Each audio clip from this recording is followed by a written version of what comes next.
வணக்கம். முதல் 8 எழுத்துகள் குறிலெழுத்துகளாகவே அமைந்த திருக்குறள் இது. நம் அனைவருக்கும் நன்கு தெரிந்த குறள் அந்த குறள். அதுதான் திருக்குறளினுடைய முதல் குறளும்.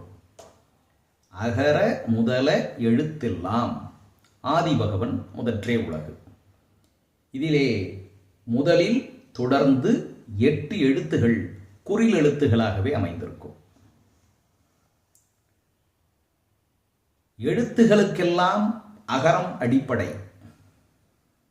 அதுபோல இந்த உலகத்திற்கு ஆதி பகவன் அடிப்படை என்கிறார் வள்ளுவர். இயல்பாக ஒரு குழந்தை பேசத் தொடங்குகின்ற பொழுது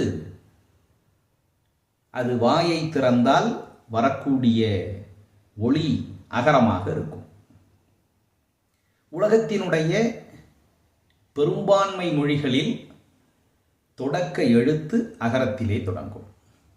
ஆதிபகவன் என்பதற்கு வெவ்வேறு கருத்துகள் நிலவுகின்றன. வள்ளுவரின் தாய் தந்தையரின் பெயர் என்று சொல்லுகிறார்கள். அது கடவுளினுடைய பெயர் என்று சொல்லுகிறார்கள். ஆதி பகலவன் என்பதனுடைய குறுக்கம்தான் பகவன் என்ற ஒரு கருத்தும் உண்டு.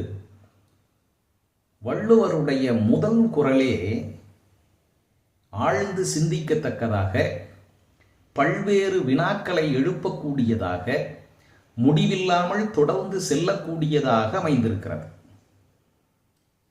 அவர் தொடக்கத்திலேயே நமக்கு ஒன்றினை தெளிவுபடுத்திவிட்டார்.